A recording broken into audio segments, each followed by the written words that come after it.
Hello and welcome to my workshop.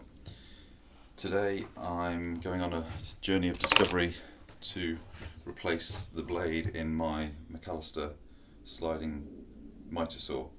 I've not done it before, I don't know how to do it. It doesn't look entirely straightforward, so it's, as I say, it's going to be a journey of discovery that you can come on with me. Hopefully I won't make too many stupid mistakes. Bought a new blade from B&Q. Got 48 teeth, which is the same as what I've got. This is the standard blade that came with the MacAllister that's still on it, and but I'm missing a few teeth, and it's getting blunt and it's starting to tear the wood out quite badly, which obviously the missing teeth can't be helping that. So let's have a go at fitting this blade. So obviously this is unplugged, no power to it at all. The first thing is that this guard is actually in the way because I need to get into, can't get to anything on the back of the blade, so there must be an Allen key or something in here, but you can't get into it with this here. So I'm going to try and undo this screw, see if this gets the, looks like the guard should slide out of the way, hopefully.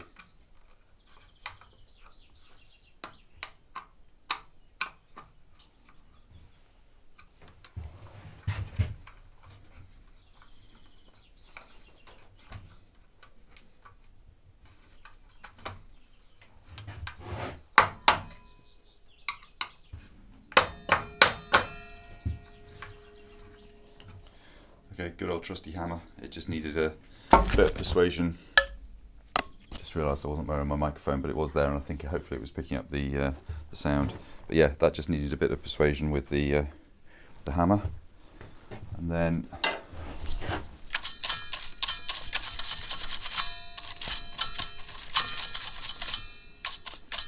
that's an Allen key in there, which I'll try the. Okay, it's a 6mm. Now I'm going to have to stop that from rotating somehow. So there's a pin on the back here. Okay, so yeah, there's a pin that you push down, and that locks into place.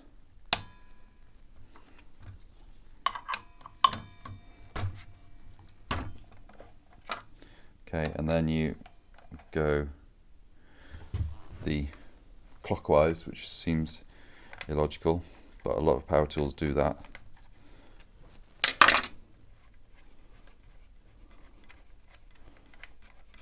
So hopefully you can see what I'm doing.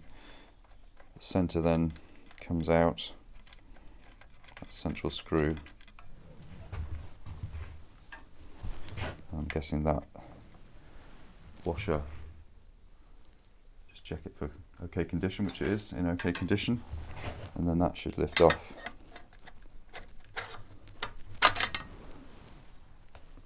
Yeah, that's definitely seen better days.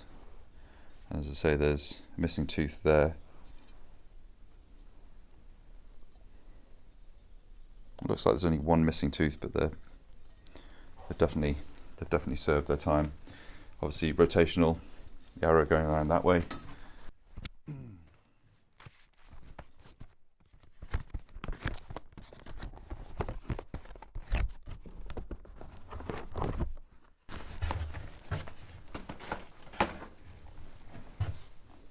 Yeah, rotational arrow there.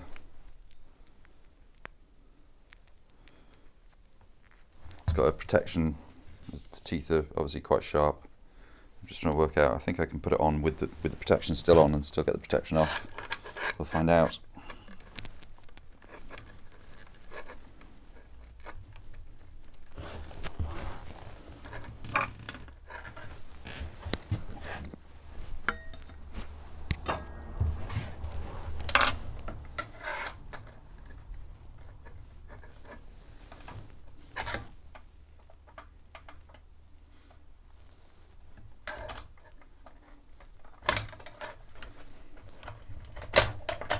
Okay, that's a bit of a wiggle to get that in there.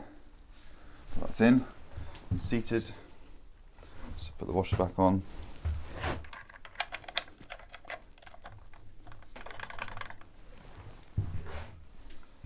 And then I guess I have to do the reverse, so anti-clockwise to tighten it, which seems counterintuitive.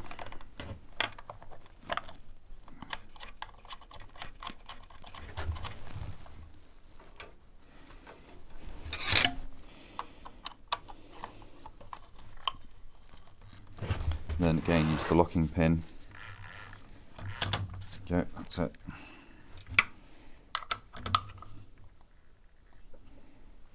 Okay. Then find the end of this protection tape.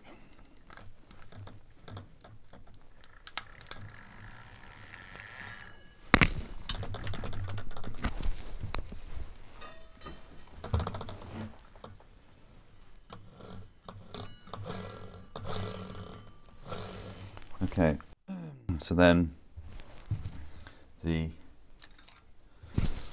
this guard needs to come back down again. So where I bashed it with a hammer, I'm hoping I can now adjust it back again. Hadn't really thought of that, had I? If it needed a hammer to go back up. Okay.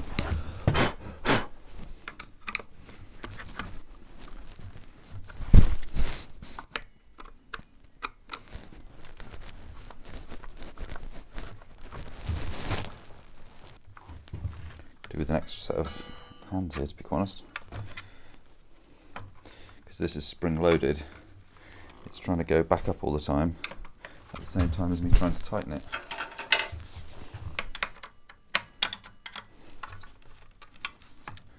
Kind of wishing I hadn't taken that protection off now.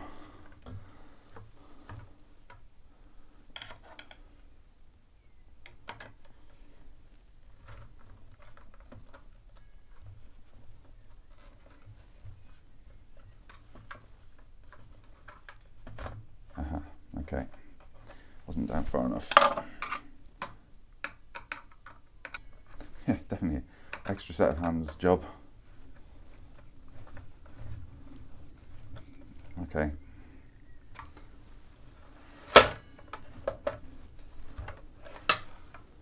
Yeah. Okay. Right. Okay, well it was a bit fiddly. I'd know what I was doing now next time, which hopefully that's the idea of the videos, that by seeing somebody mess it up and do it wrong, hopefully that makes it easier for you guys to do it. So I guess we should just try cutting a piece of wood just to make sure everything is good.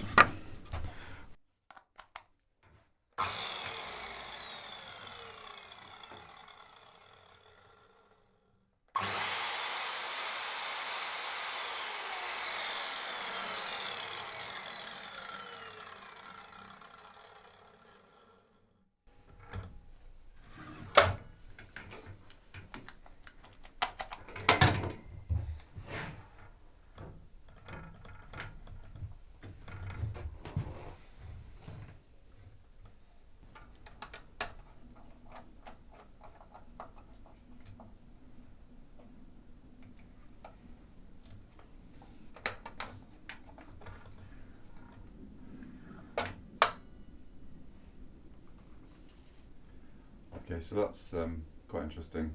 As you will have seen, I couldn't bring the blade, it's unplugged now, but I couldn't bring the blade all the way down, and I couldn't work out what was catching it.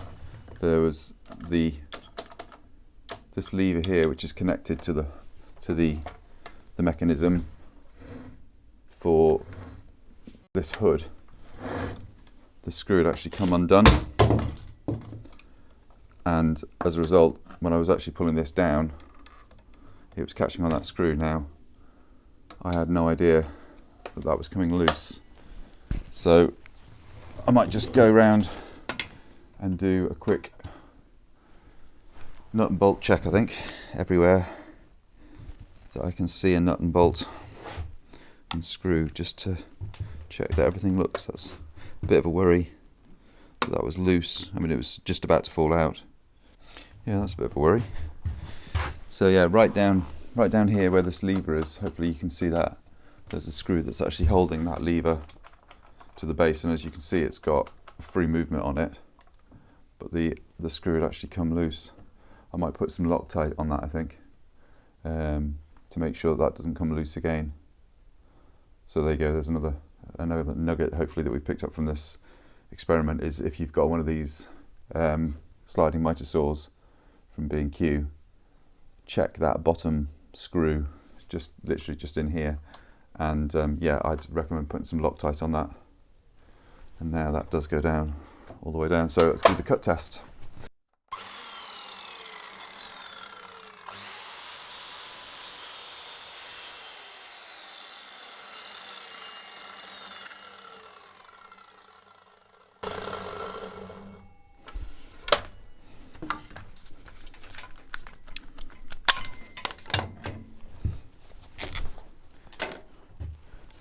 Wow, that's the cleanest cut that this mitre saw has done for a good couple of years. That's incredible. I mean, I'm usually spending quite a lot of time having to sand off all these tear outs here, but that's made a huge difference. So power is unplugged. Just going to check that the blade looks okay. Yeah, that was a bit of a journey of discovery, but hopefully that's proved useful for somebody. Questions, comments, leave them in the section below. If you've got time to like the video, that would be amazing, and if you've got time to subscribe to the channel, thank you so much, and thank you to everybody who's subscribed so far.